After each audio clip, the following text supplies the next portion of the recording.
The dirt road stretched endlessly before Ophelia Owens, her worn boots dragging through the dust as she carried 3-year-old Samuel on her hip while 5-year-old Margaret trudged beside her, both children too weak to complain about their empty bellies anymore. The summer sun of 1878 beat down mercilessly on Piñon, New Mexico, transforming the small trading town into a shimmering mirage of heat and desperation. And Ophelia knew that if she did not find work or charity within the next few hours, her children might not see another sunrise.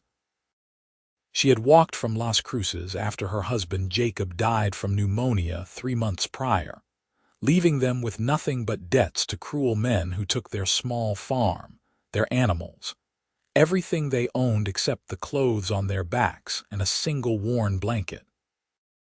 Every town between there and here had offered nothing but closed doors and suspicious glances at a woman traveling alone with 2 small children, as if poverty were a contagious disease that respectable folk feared catching. Piñon was smaller than she had hoped, just a main street with a general store, a saloon, a church with peeling white paint, and a handful of weathered buildings that looked ready to collapse under the weight of the desert sun. Ophelia's stomach cramped with hunger so fierce it made her dizzy, but she forced herself to walk steadily toward the general store, praying the proprietor might have some mercy, or at least some work she could do in exchange for food. The bell above the door chimed as she entered, and a portly man with suspicious eyes looked up from his counter.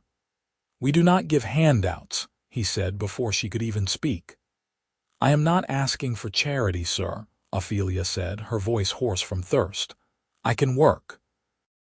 I can clean, mend clothes, cook, anything you need." The man looked her over, taking in her gaunt face and the hollow-eyed children clinging to her skirts. "Got no work for women. Try the church." Ophelia felt tears prick her eyes but refused to let them fall. "Please, my children have not eaten in 2 days. If you could spare just a small piece of bread, I will work it off however you ask." "I said no handouts. Now get out before you scare off my customers." He turned his back on her, making it clear the conversation was over. She stumbled back outside into the blazing afternoon sun, defeat threatening to crush her spirit entirely. Margaret looked up at her with those big brown eyes that resembled her father's, and Ophelia forced a smile she did not feel. "It will be all right, sweetheart. Mama will find us something."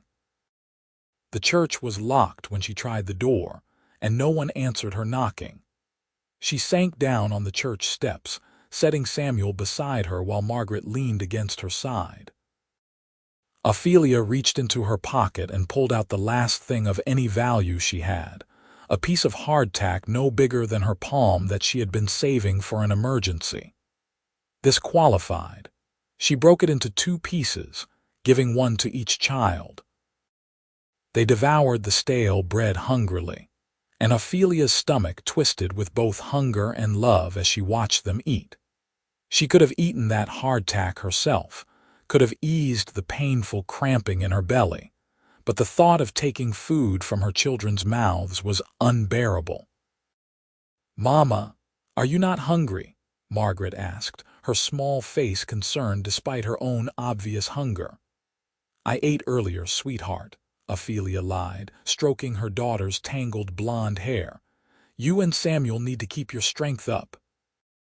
The sound of hoofbeats made her look up, and she saw a man riding toward the general store on a beautiful bay horse. He was tall in the saddle, wearing a dark hat pulled low against the sun, and even from a distance, she could see he carried himself with the easy confidence of someone who knew exactly who he was and what he was capable of. He dismounted with fluid grace, tying his horse to the hitching post before disappearing into the store. Ophelia turned her attention back to her children, trying to formulate some kind of plan. They could sleep outside tonight if needed, though the thought terrified her. She had heard stories of rattlesnakes and scorpions in this territory, not to mention the rougher elements that might take advantage of a defenseless woman and her children. The bell chimed again, and the cowboy emerged from the store carrying a bag of supplies. He loaded them into his saddlebag, then paused, his attention drawn to something across the street. Ophelia followed his gaze and realized he was looking at them. For a moment, she thought he would simply mount his horse and ride away like everyone else had, but instead, he walked directly toward the church steps. As he drew closer, she could see he was younger than she had first thought, perhaps 25 or 26, with a strong jaw shadowed by several days of stubble and striking blue eyes that seemed to take in everything at once. "Excuse me, madam," he said, removing his hat politely. "I could not help but notice you and your young ones sitting here in the heat. Are you waiting for someone?" Ophelia's pride wanted her to lie, to tell him everything was fine and they were perfectly well, but Margaret's hollow cheeks and Samuel's listless posture made that impossible. "No, sir. We are just resting before we move on." Those blue eyes studied her face, and she had the uncomfortable feeling he could see right through her polite fiction. "When did you last eat a proper meal?" The directness of the question caught her off guard. "I do not see how that is your concern." "It becomes my concern when I see a woman and 2 children who look like they are about to collapse from hunger." His voice was firm but not unkind. "My name is Vincent Rowland. I have a ranch about 5 miles outside town, and I came in for supplies. I was about to head over to the saloon for a meal before I ride back, and I would be grateful for the company." "We cannot pay for a meal," Ophelia said quietly, shame burning in her cheeks. "Did I ask you to?" Vincent put his hat back on and gestured toward the saloon. "I am inviting you as my guests, unless you have somewhere else you need to be." Ophelia looked at her children, saw the hope dawning in their eyes at the mention of food, and felt her resolve crumble. "That is very kind of you, Mr. Rowland. We accept." He smiled then, and it transformed his serious face into something warmer. "Please call me Vincent, and you are Ophelia Owens. This is Margaret and Samuel." Vincent crouched down so he was at eye level with the children. "Hello, Margaret and Samuel. I bet you 2 are hungry enough to eat a whole cow, are you not?" Samuel managed a tiny nod, and Margaret said shyly, "We have not had a real meal in a long time." Something flickered across Vincent's face, an emotion Ophelia could not quite read, but when he stood and offered her his arm, his expression was carefully neutral. "Well, we had better fix that right away." The saloon was quieter than Ophelia expected, with only a handful of patrons scattered at various tables. The bartender looked up when they entered, his eyes widening slightly at the sight of a woman with children, but Vincent's steady gaze seemed to settle any objections before they could be voiced. "Table for 4, Harry," Vincent said easily. "And bring us whatever Rosie has cooking, enough for everyone and then some." They settled at a table near the window, and within minutes, the bartender's wife appeared with plates of beef stew, fresh bread, and cool water. The smell alone made Ophelia's head spin, and she had to physically restrain herself from falling on the food like a starving animal. "Go ahead," Vincent said gently, watching her internal struggle. "You should eat." "The children first," Ophelia said, helping Samuel with his spoon and making sure Margaret had everything she needed. She watched them eat with the intensity of the truly starving, their small hands trembling as they lifted spoons to their mouths. Vincent said nothing, but she felt his eyes on her as she continued to wait, making sure her children had eaten their fill before she would allow herself a single bite. Only when both children had slowed down, their immediate hunger satisfied, did she finally pick up her own spoon. The first taste of the rich stew nearly made her weep. She had not realized how close to the edge of endurance she had been until food touched her tongue, and she had to force herself to eat slowly rather than gulping it down. Vincent pushed his own plate of bread toward her without a word, and she was too grateful to refuse. "Thank you," she whispered, her voice thick with emotion. "You have no idea what this means to us." "I think I have some idea," Vincent replied, his eyes serious. "What brings you to Pinyon, if you do not mind my asking?" Between careful bites, Ophelia told him the story. Her husband's death, the loss of their farm, the long, desperate journey north looking for work or a new start, anything that might give her children a future. She found herself opening up to this stranger in a way she had not with anyone since Jacob died, perhaps because his eyes held genuine concern rather than pity or judgment. "I had hoped to find work here," she finished, "but the man at the general store said he had nothing for me and the church was locked. I was trying to decide what to do next when you came along." Vincent was quiet for a long moment, his fingers drumming thoughtfully on the table. "Can you cook?" "Real cooking, I mean, for a crew of men. I kept house for my husband and helped cook for harvest crews when we needed extra money. I am not fancy, but I can make good hearty meals from whatever is available. Can you manage a household? Keep accounts, organize supplies, that sort of thing?" Ophelia felt hope flutter in her chest but tried not to let it show. "Yes, I did all of that for our farm."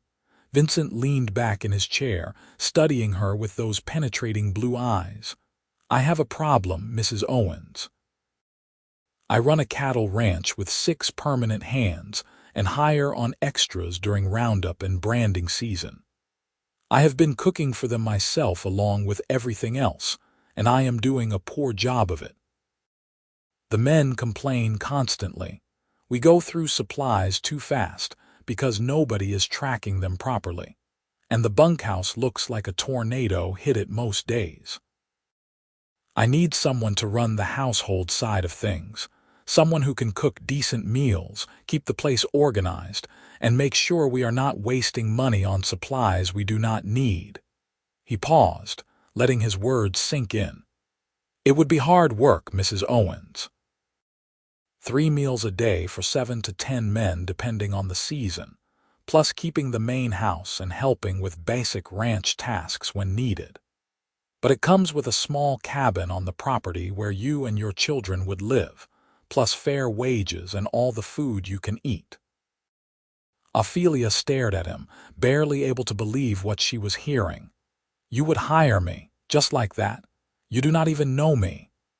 "I know you fed your children before yourself even though you were starving," Vincent said simply. "That tells me more about your character than a dozen references could. I know you walked all the way from Las Cruces to find a better life for those 2 young ones. That tells me you do not give up easily. And I know you asked for work, not charity, at the general store. That tells me you have pride and integrity." He leaned forward, his expression earnest. "I need help, Mrs. Owens, and unless I am badly mistaken, you need a place where your children can be safe and fed. Seems to me we could help each other out." Tears spilled down Ophelia's cheeks before she could stop them, and she quickly wiped them away with her worn sleeve. "Yes," she said, her voice breaking. "Yes, Mr. Rowland, I accept your offer. Thank you so much." "Vincent," he corrected gently. "If we are going to be working together, we should probably use first names, and there is no need for tears. You will earn every penny, I promise you that. My ranch hands eat like they have hollow legs." Despite her tears, Ophelia laughed, the sound rusty and unused. Margaret looked up at her mother with wide eyes, and Ophelia pulled her close, hugging both children tightly. "Did you hear that, my loves? We have a place to stay, a real home." Vincent called for more food, insisting the children should eat until they were truly full, and ordered portions wrapped up for later as well. He paid the bill without mentioning the cost, then gathered the wrapped food and gestured toward the door. My wagon is at the livery. I will need to load up my supplies from the general store, then we can head out to the ranch. It is about an hour's ride. The sun was lowering toward the horizon as they loaded into Vincent's sturdy wagon. The children nestled in the back amid sacks of flour and sugar, while Ophelia sat on the bench seat beside Vincent. His bay horse was tied to the back, plodding along patiently as the wagon rolled out of Pinyon and into the open country beyond. The landscape was harsh but beautiful in its own way, all scrubby brush and red rock formations rising from the earth like ancient sentinels. Vincent pointed out landmarks as they traveled, telling her about the area with obvious affection for the land. I bought the ranch 3 years ago, he explained as the wagon bounced over the rough road. It was pretty run down, but the water rights were solid and the grazing land was good. I have been building it up slowly, increasing the herd, improving the buildings. It is starting to turn a profit now, but I cannot keep doing everything myself. I need help if I want to keep growing. What made you come to New Mexico? Ophelia asked, curious about this man who had appeared like an answer to a prayer she had been too exhausted to voice. Family trouble back in Texas, Vincent said, his voice neutral. My father had ideas about how I should run my life, and those ideas did not match up with my own. I figured it was better to strike out on my own than spend the rest of my life fighting with him about it. Best decision I ever made, even if it has been harder than I expected. Ophelia understood family trouble, understood the need to forge your own path even when it meant leaving everything familiar behind. They rode in comfortable silence for a while, the wagon wheels creaking rhythmically until Vincent pointed ahead. There it is, the Rowland Ranch. The ranch came into view as they crested a low rise, and Ophelia felt her breath catch. It was not fancy, but it was well maintained and clearly built to last. The main house was a sturdy adobe structure with a covered porch running along the front. Several outbuildings dotted the property, including a large barn, a bunkhouse, and a small cabin set slightly apart from the other structures. Corrals held horses and cattle, and she could see a windmill turning lazily in the evening breeze.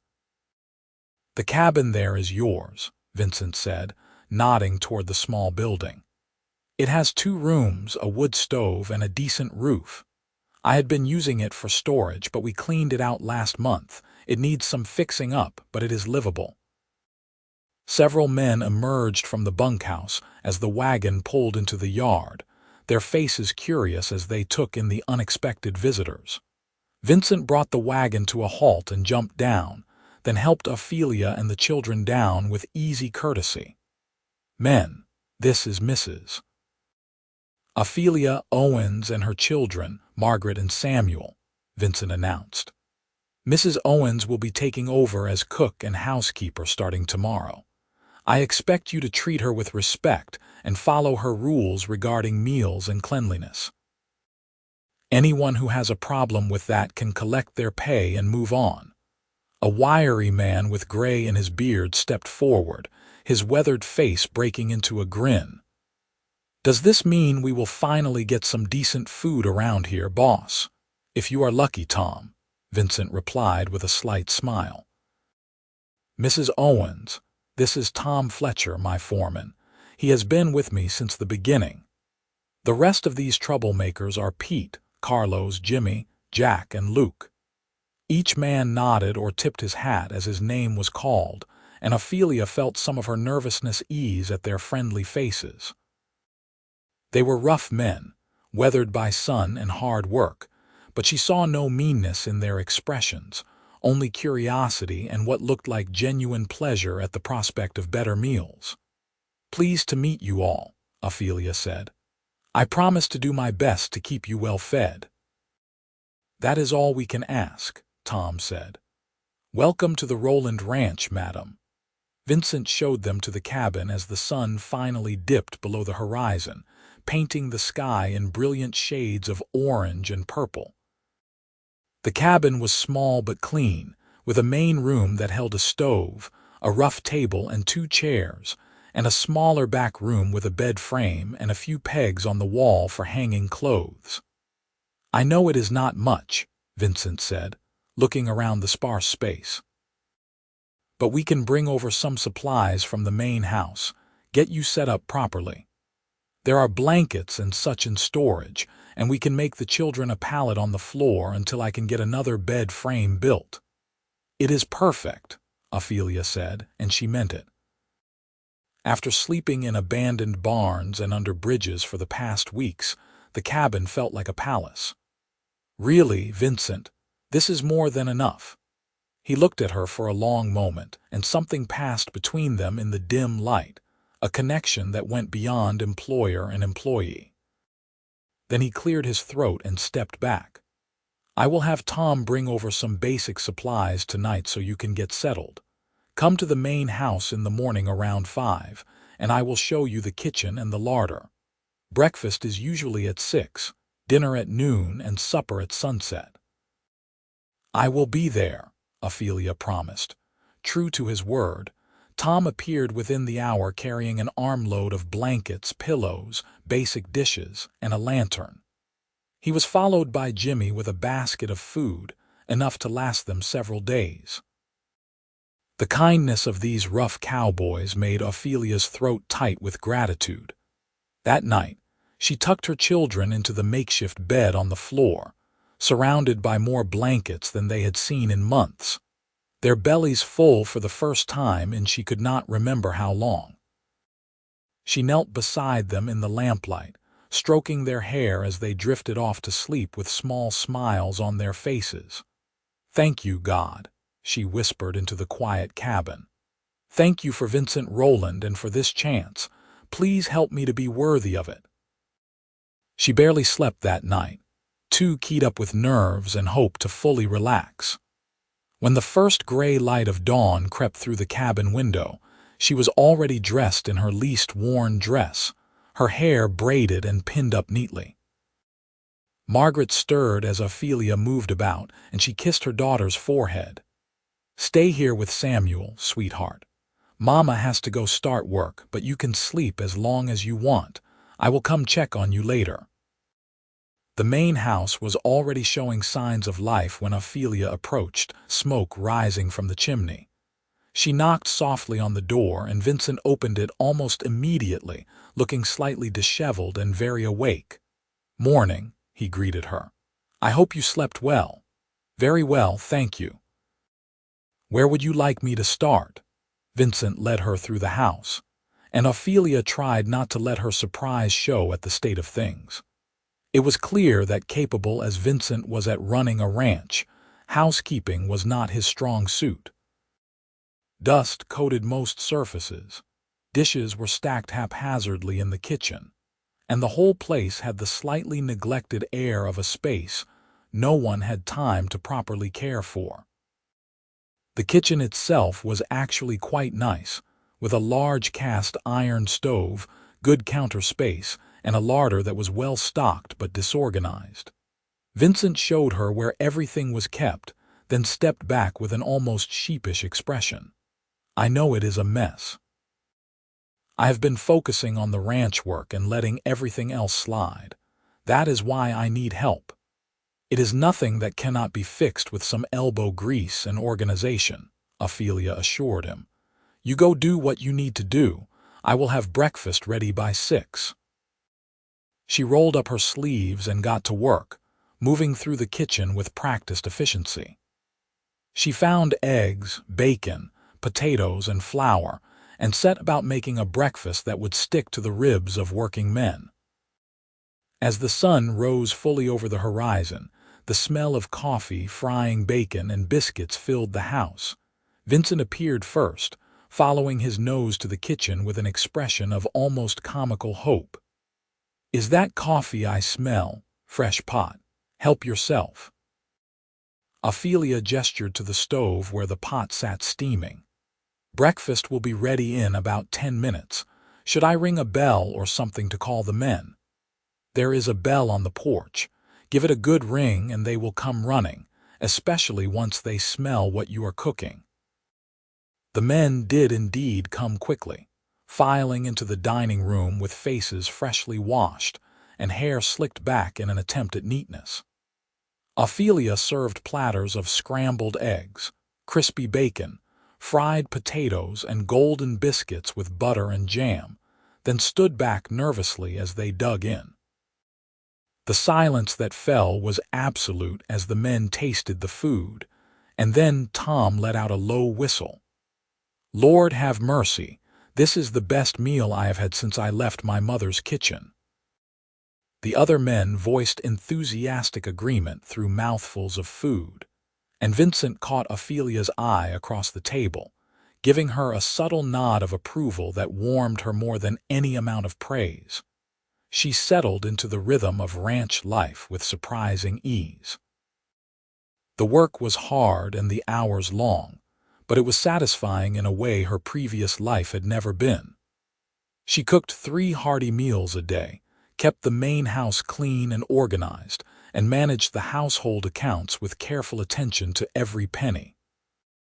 In her spare moments, she tended a small garden plot the men helped her turn over, and she began teaching Margaret her letters using an old primer she found in Vincent's modest library.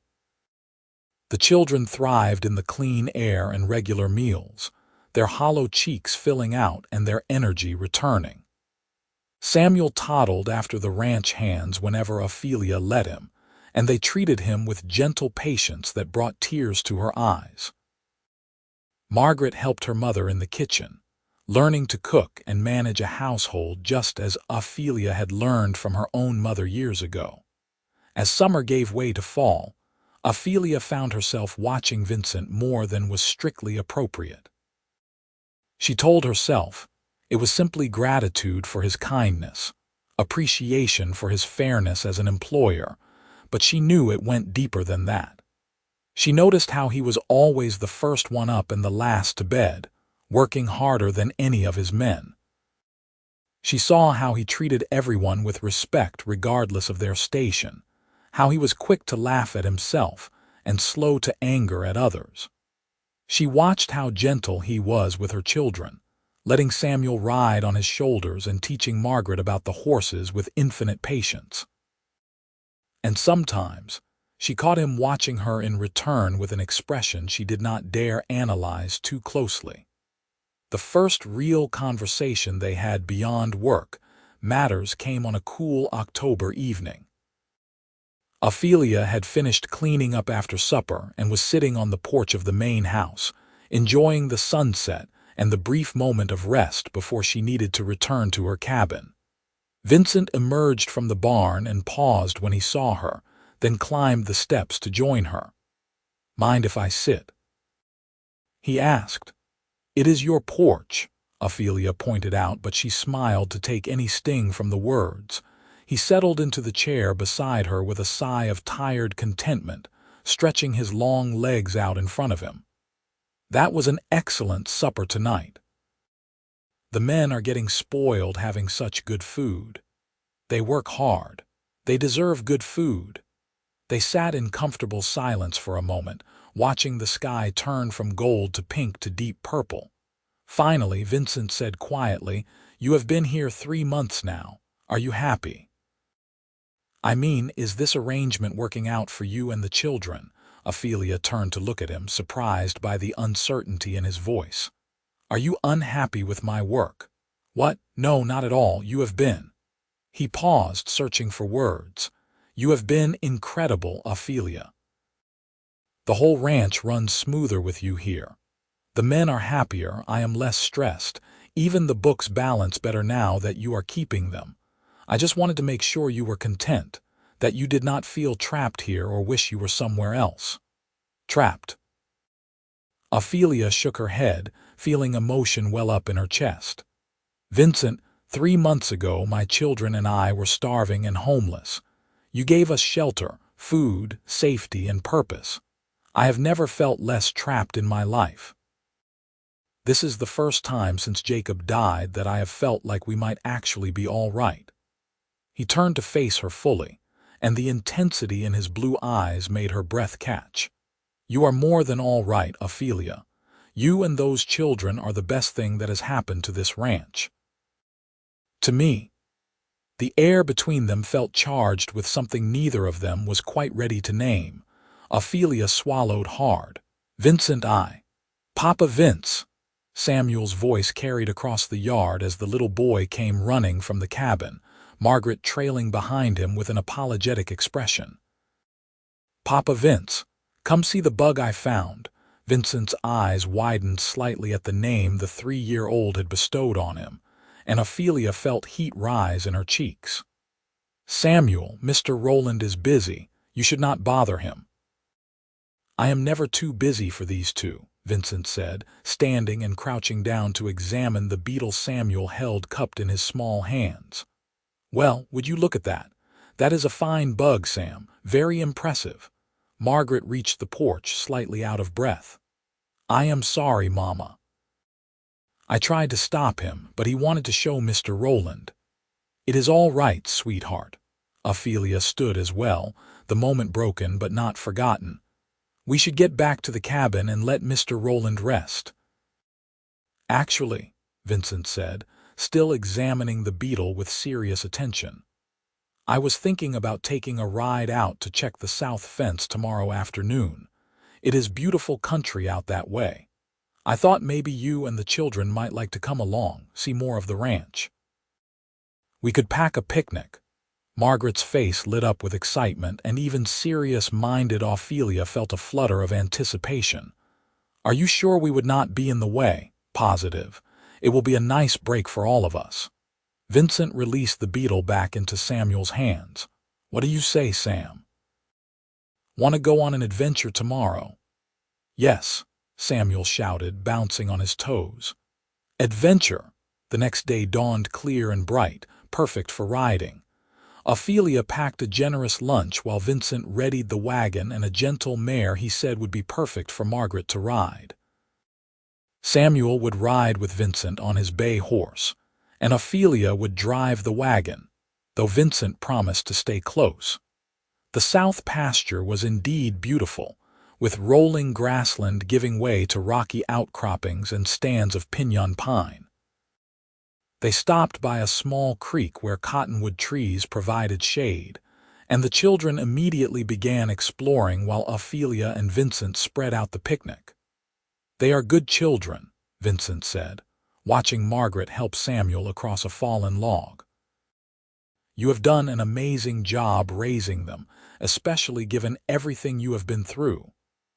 "I just try to keep them safe and fed and loved," Ophelia said. "The same thing any mother wants. Not every mother would have walked as far as you did or sacrificed as much as you have." Vincent's voice was serious. "You are an extraordinary woman, Ophelia Owens." She met his eyes and saw something there that made her heart race.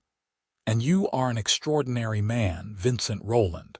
Not many men would have taken in a desperate widow and her children the way you did." "I took you in because I needed help," Vincent said, but his slight smile suggested he knew that was not the whole truth. "What I got was so much more than I expected."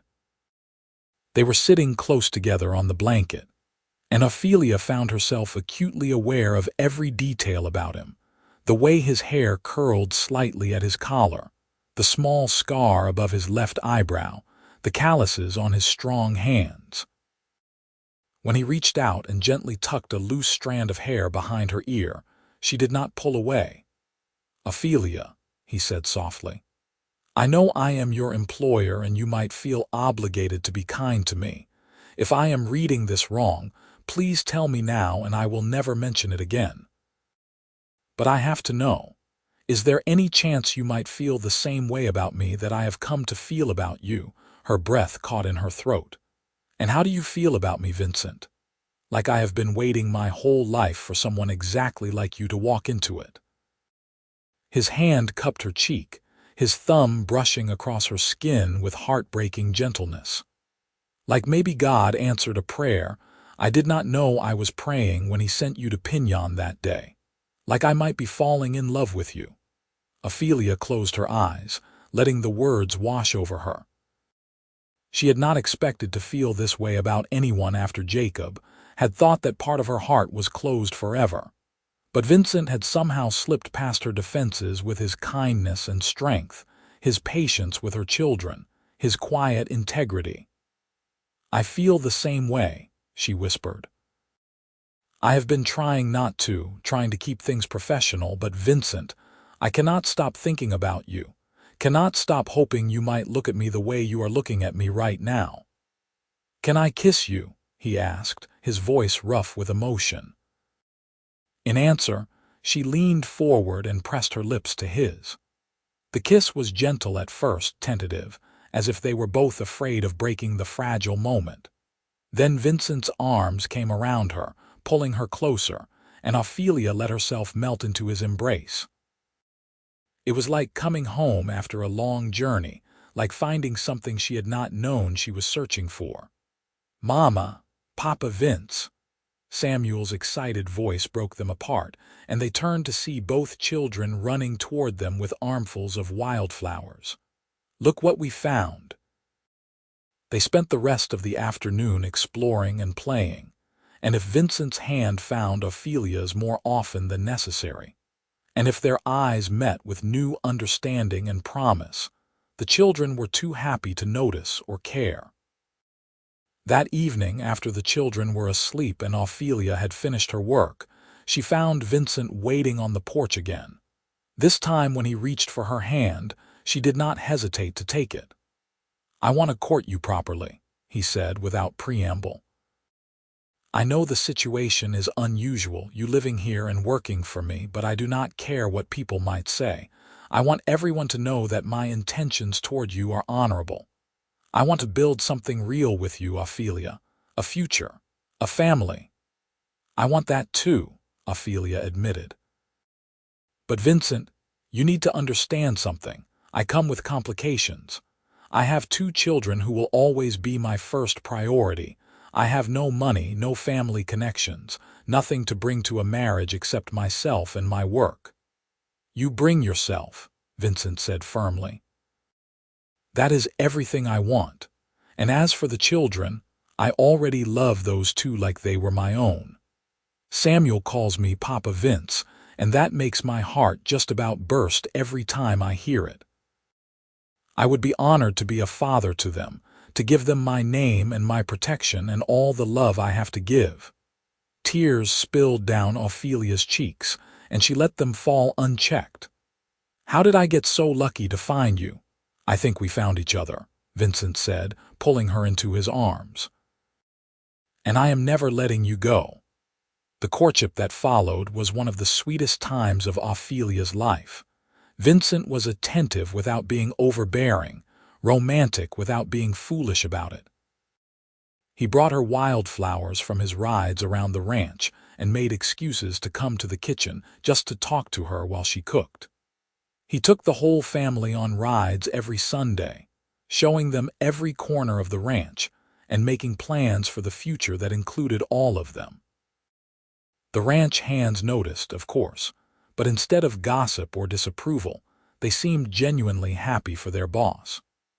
Tom told Ophelia one day while she was preparing dinner that he had never seen Vincent smile so much, and it was good to see him happy after all his hard work. As winter approached, Vincent began talking seriously about marriage. They were sitting in front of the fire in the main house one evening while the children played with wooden toys Tom had carved for them. "I want to marry you, Ophelia," Vincent said, taking both her hands in his. "I want to do this right, with a proper wedding and the whole town knowing you are my wife. But I will wait as long as you need. I know it has not been that long since Jacob passed, and I do not want to rush you." Ophelia thought about it seriously, searching her heart. She had loved Jacob, would always love the memory of the young man who had given her these beautiful children. But Jacob was gone, and she was still alive, still deserving of happiness and love. She did not think he would have wanted her to mourn forever, to close herself off from the possibility of joy. "I do not need to wait," she said finally. I know what I want, Vincent. I want to be your wife. I want to build a life with you. I want my children to grow up with you as their father, because you already are in every way that matters. Let us get married." His face lit up with such pure happiness that it took her breath away. "Are you sure?" "I have never been more sure of anything." They were married in the little church in Pinyon on a bright December day with the whole town in attendance. Ophelia wore a simple but beautiful dress that Vincent had ordered from a catalog, cream-colored wool with delicate embroidery at the collar and cuffs. Margaret stood beside her as a tiny attendant in a new dress of her own, and Samuel sat in the front pew with Tom, swinging his legs and beaming at everyone. Vincent looked impossibly handsome in a new suit, his hair neatly trimmed and his blue eyes shining as he watched Ophelia walk down the aisle toward him.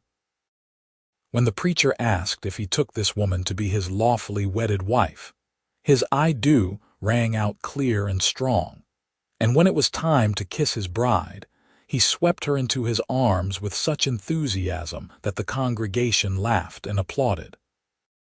The reception was held at the ranch, with tables set up in the yard and food provided by every family in the area who wanted to welcome the new Mrs. Rowland properly. There was music and dancing, and Ophelia found herself twirled from partner to partner as the ranch hands insisted on dancing with the bride. But it was Vincent's arm she came back to again and again, Vincent's eyes that held her gaze as they moved together to a slow waltz while the sun set over the land they would share. "Happy?" he asked, holding her close. "Happier than I ever thought I could be again," she answered honestly. "You saved us, Vincent. You saved me." "No," he said, pressing a kiss to her forehead. "You saved me. I did not even know how lonely I was until you came along.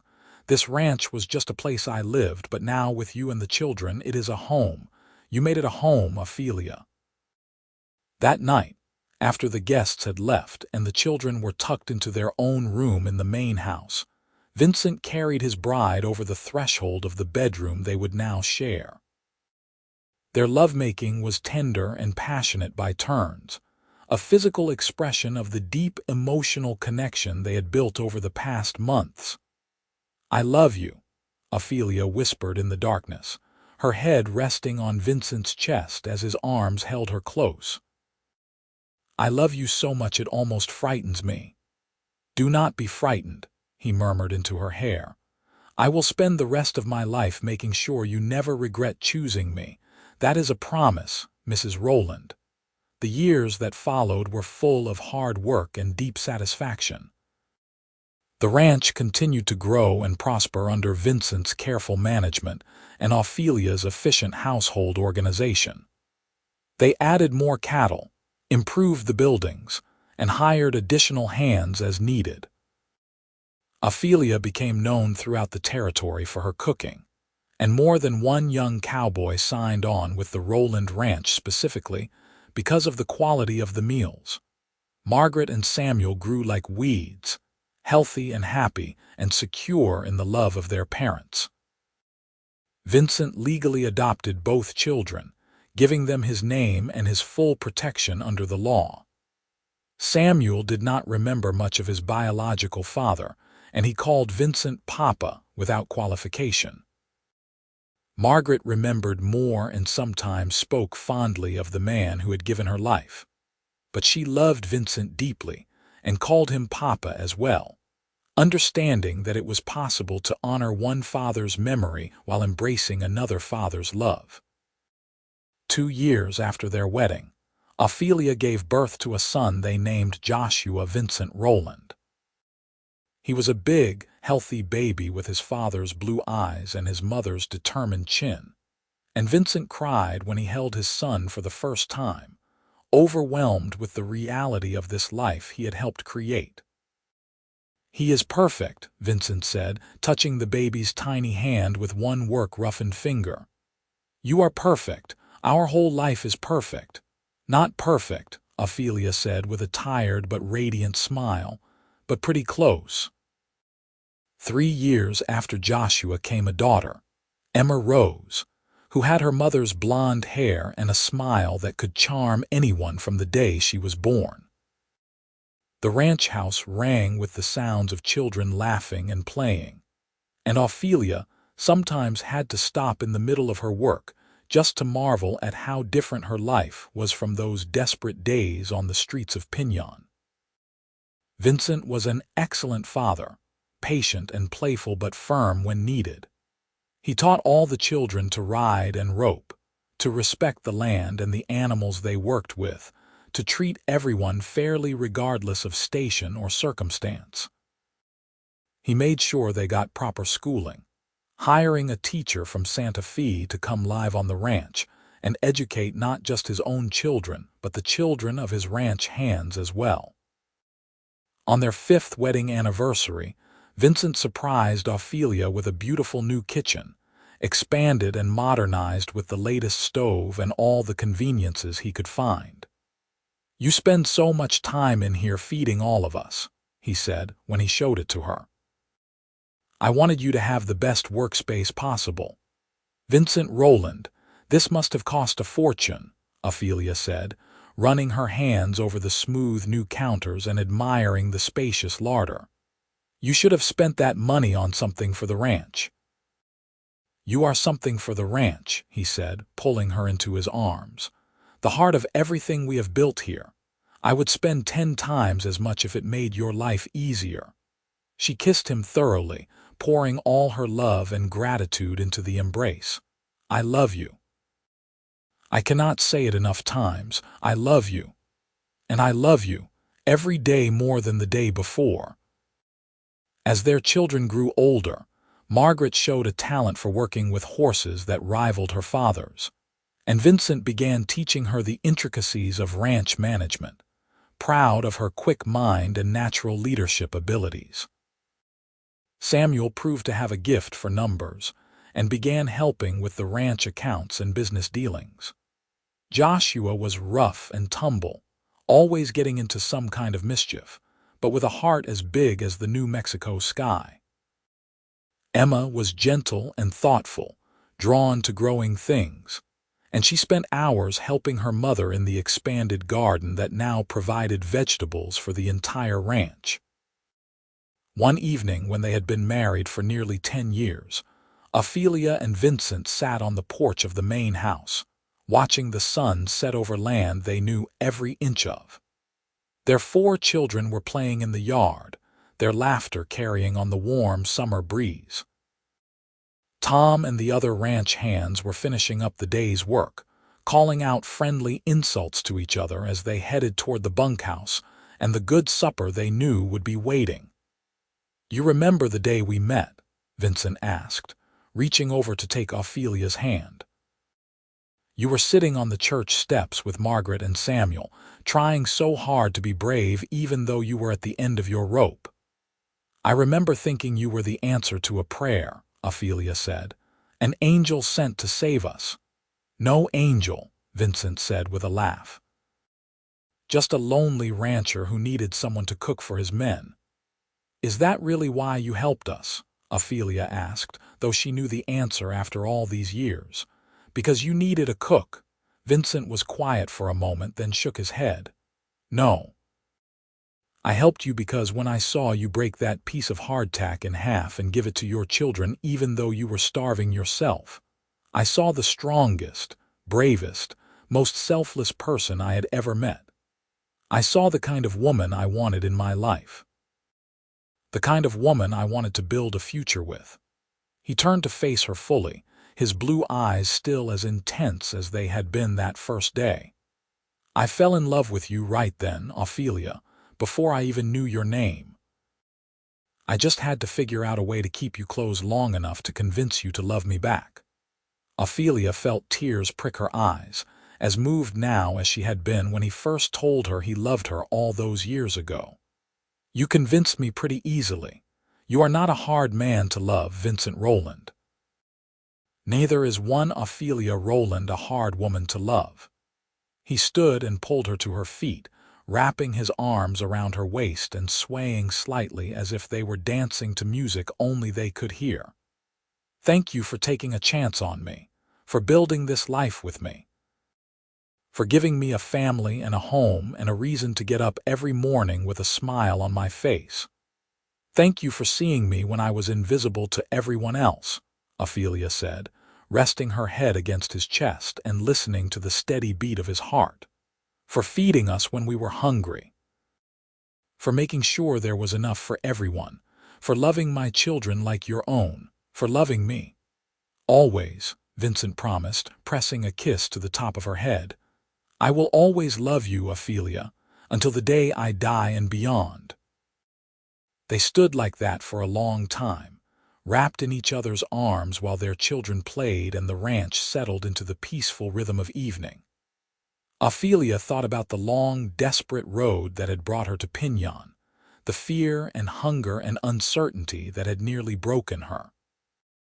She thought about the moment Vincent Rowland had walked toward her on those church steps, not knowing that he was about to change her entire world. She had been starving, but she had fed her children first, and Vincent had made sure there was enough for everyone. That simple act of noticing her sacrifice, of valuing her strength, had been the beginning of everything.